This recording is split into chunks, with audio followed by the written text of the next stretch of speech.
Aldım marka bakmıyorum faturasına. Adı Katarina verdim tam arasına. Dedi guys আমি জানি যে এই মেয়েটাকে দেখে তোমরা অনেক ভদ্র অনেক ধার্মিক মেয়ে মনে করতেছো। এটা মনে করাই স্বাভাবিক, কারণ প্রথমবার দেখে আমিও এটাই মনে করেছিলাম। তোমরা এখন বলতে পারো যে এই মেয়ে তো পর্দা করে ভিডিও করতেছে, এতে দোষ কি? দাঁড়াও, তোমাদের ভুল ধারণা ভাঙার জন্য একটা ভিডিও ক্লিপ আগে দেখিয়ে নি। देखे झुल्ली घेर में बुलाया न करे हाय देखे झुल्ली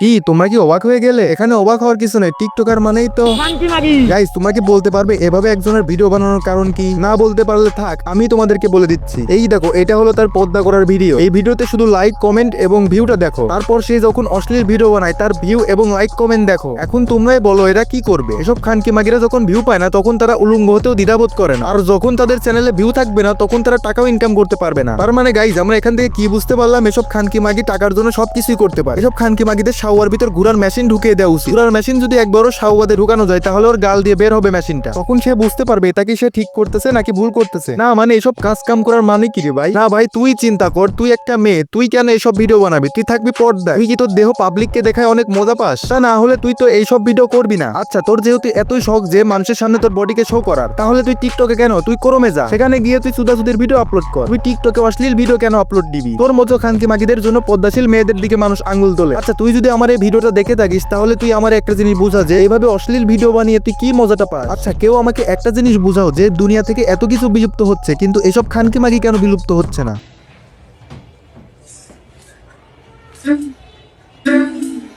আচ্ছা গাইস, তোমরাই বলো যে ওর এই ভিডিওটা দেখে তোমরা কি বুঝতে পারলে? এই ভিডিওটা দেখে কে কি বুঝতে পারলো এটা আমি জানি না, কিন্তু আমি দেখে এটাই বুঝলাম যে সে তার কাস্টমারকে ডাকছে। আচ্ছা, তুই এসব ভিডিও দেখে কি বোঝাতে চাচ্ছিস? তুই কি এটাই বোঝাতে চাচ্ছিস যে এই দেখো গাইজ আমার শাওয়াই অনেক কারেন, আমার কাছে এসো? তুই কি এটা বোঝাতে চাচ্ছিস? না, মানুষ কত বড় লেভেলের পাইনচোত হলে এইসব ভিডিও বানাতে পারে।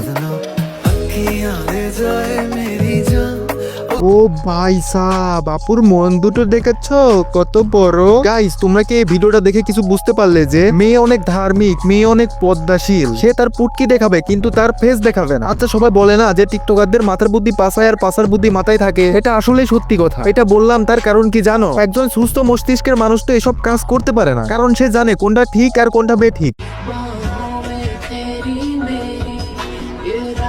গাইজ, এসব খানকি মাগিদের নিয়ে কথা বলার আমার বিন্দু পরিমাণও ইচ্ছা নেই, কিন্তু এসব খানকি মাগিদের কর্মকাণ্ড দেখে আমার এই সব ভিডিও বানানো লাগে। তোর শাওয়াই যে এত কারেন্ট, এটা অনলাইনে এসে দেখানো লাগবে কেন? এটা তোর ভাতারের কাজ যে দেখা। আর যদি তোর ভাতার না থাকে, আই মিন বিয়ে না হয়ে থাকে, তাহলে তোর মাকে বল যে মা আমার শাওয়াই অনেক কারেন্ট, তাড়াতাড়ি আমাকে বিয়ে দিয়ে দাও। আর তুমি যদি আমাকে বিয়ে না দাও তাহলে আমার গর্তে কখন সাপ ঢুকে যাবে তুমি টেরও পাবে না। এটা বলবি, দেখবি তোর মা ঠিকই তোকে বিয়ে দিয়ে দিবে। তুই তো তোর মার কাছে এটা বলতেই পারবি আমি জানি। যে মেয়ের লজ্জা শরম নাই সে মেয়ে সব কাজই করতে পারে। এসব খানকি মাগিদের জন্য টিকটক প্ল্যাটফর্মটাই আস্তে আস্তে পর্ন ওয়েবসাইটের মতো হয়ে যাচ্ছে। এসব খানকি মাগিকে নিয়ে আর কোনো কথা বলার ইচ্ছাই নেই আমার। তো আজকের ভিডিও এতটুকুই। ধন্যবাদ সবাইকে।